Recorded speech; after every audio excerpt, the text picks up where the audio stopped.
So what do you do next after you have your desired outcomes established?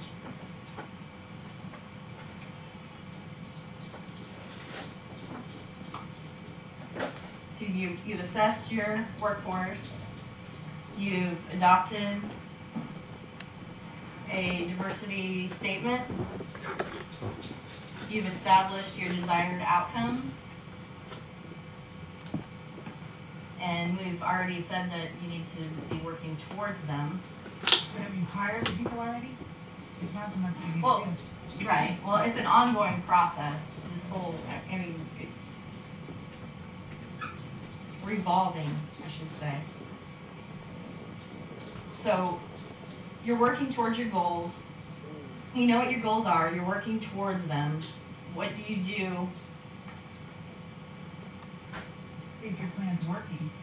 Right. Compare your data. Right.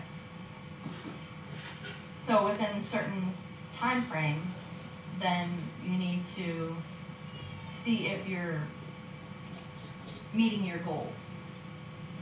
And if you don't meet your goals, what's logical that you would have to do? Reassess. Reestablish. Right. Right. Reassess. Exactly. Why do we talk about goals, not quotas?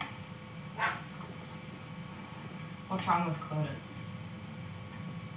If you said your organization, within your organization you said, by this time I'm going to have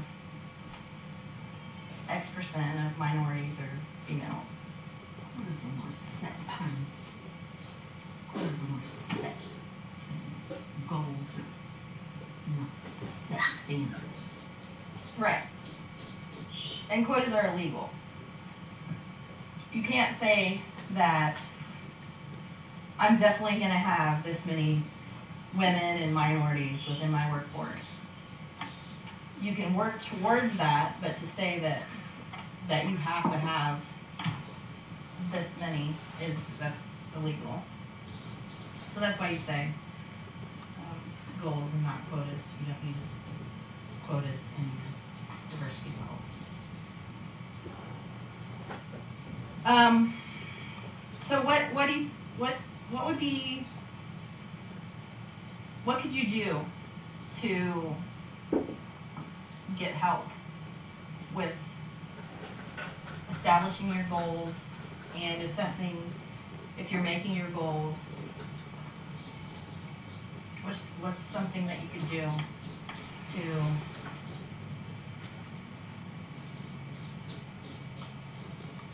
if you need help? Go through seminars and stuff like this to be able to figure out what to do. Right? Yes, you could do that. Externally, what could you do with it outside your organization?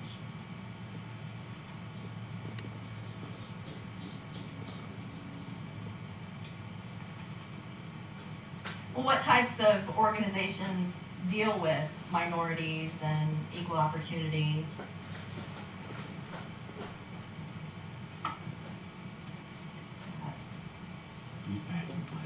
Women's groups. There you go. Good job, Mom. Who does it? Women's groups. Women's groups, minority groups, they will know more about diversity because that's their focus.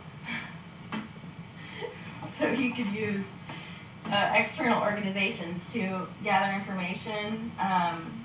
You could probably go to them to assess if you're doing things right or if you're doing things wrong or what you need to do better.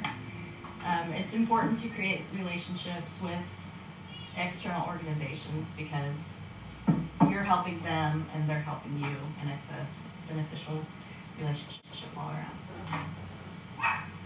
Okay, so next we are going to do a role play. And this is a diversity hiring situation.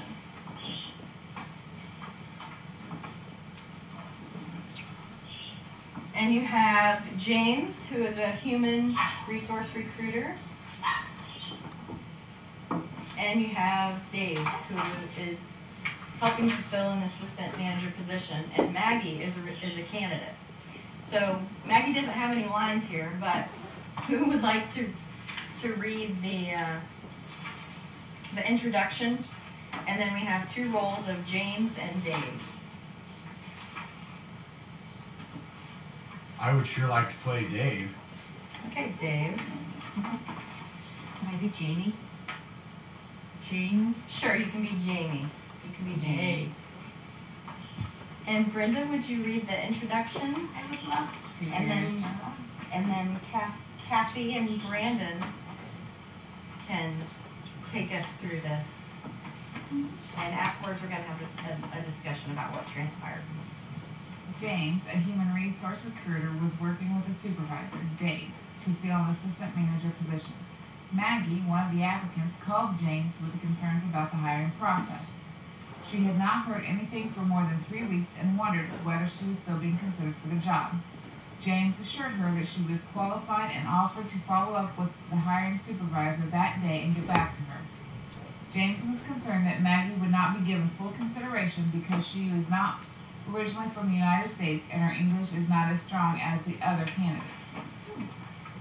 Okay, so you have James, who is the recruiter, and he gives his suggestions to Dave, who he would like to look at to fill this position. And Maggie, not originally from the United States, and her English isn't strong. So here we're gonna role play, I guess,